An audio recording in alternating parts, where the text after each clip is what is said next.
ఈరోజు మనమందరం ఇక్కడ సమావేశమయ్యేదానికి ఒక కారణం ఉంది.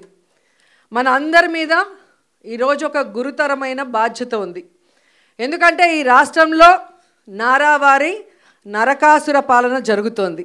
సో ఈరోజు వైఎస్ఆర్ కాంగ్రెస్ పార్టీలో ఉన్న ప్రతి మహిళ, ప్రతి కార్యకర్త ఒక సత్యభామలాగా ఈ నారావారి నరకాసుర ప్రభుత్వాన్ని అంతమొందించే విధంగా నడుం బిగించాలని కూడా ఈ సందర్భంగా మీ అందరినీ కోరుకుంటున్నాను. ఎందుకంటే చంద్రబాబు నాయుడు వచ్చి దాదాపుగా ఏడాది అవుతుంది. ఈ ఏడాదిలో ఆయన సాధించింది ఏందయ్యా అంటే అరాచకాలు, అఘాయిత్యాలు, అత్యాచారాలు, అవమానాలు, అక్రమ కేసులు, వేధింపులు, ఇవే సూపర్ 6. సో ఈ సూపర్ 6 ఇవ్వడానికి ఉత్సాహం చూపిస్తున్నాడు తప్ప మనం మహిళలకు ఇచ్చిన వాగ్దానాల్ని నెరవేర్చాలన్న చిత్తశుద్ధి వాళ్ళకి లేకపోవటం అనేది మనం అందరం కూడా గమనించాలి. ఎందుకంటే జగన్మోహన్ రెడ్డి గారు అధికారంలో రాకముందు మహిళలకి ఏమేం ప్రామిస్ చేశారు, అధికారంలో వచ్చిన తర్వాత అవన్నీ ఎలా ఫుల్ఫిల్ చేశారు, అవే కాకుండా చెప్పని అనేకం కూడా మన కోసం ఎలా చేశారో మళ్ళీ నేను ప్రత్యేకంగా చెప్పాల్సిన అవసరం లేదనుకుంటున్నా. ప్రతి కుటుంబంలో ఎంతమంది ఏ స్కీమ్కి అర్హులో కులం, మతం, పార్టీ చూడకుండా అందరికీ అన్నీ అందించారు. కాబట్టే ఈరోజు మనం ధైర్యంగా గ్రామాల్లోకి వెళ్ళగలుగుతున్నాం.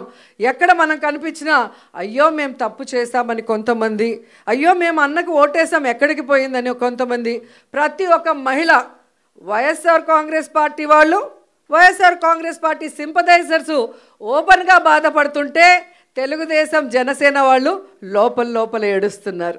ఎందుకంటే ఈ కూటమి ప్రభుత్వం వైఎస్ఆర్సీపీ మహిళలనే కాదు, వాళ్ళ తెలుగుదేశం, జనసేన మహిళల్ని కూడా మోసం చేసింది. వాళ్ళకు కూడా అమ్మఒడి లేదు, వాళ్ళకు కూడా చేయూత లేదు, వాళ్ళకు కూడా ఆరోగ్యశ్రీ లేదు, వాళ్ళకు కూడా ఏ ఒక్క సంక్షేమ పథకం సూపర్ 6 లేదు.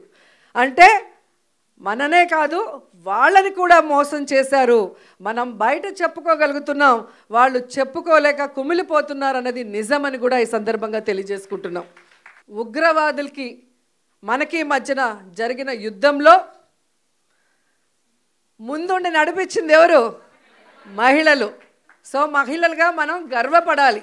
చంద్రబాబు నాయుడు కూటమి ప్రభుత్వం అధికారంలోకి వచ్చిన తర్వాత మహిళల మీద, చిన్నపిల్లల మీద అఘాయిత్యాలు, అత్యాచారాలు ఎంతగా పెరిగిపోతున్నాయో అసెంబ్లీ సాక్షిగా వాళ్ళు ఇచ్చిన లెక్కలు చూస్తేనే మీకు అర్థమవుతుంది.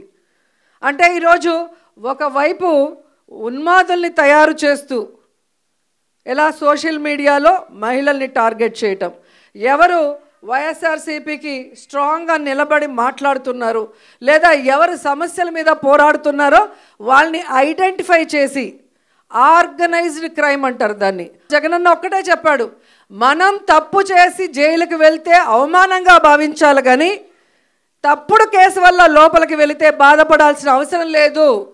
ప్రజల్లో మీరు ఒక హీరో అవుతారు. ప్రజల కోసం మీరు వెళ్తున్నారు కాబట్టి ఆ ప్రజల ఆశీర్వాదం మీకుంటుంది, మీకు ఎటువంటి ముప్పు జరగదు.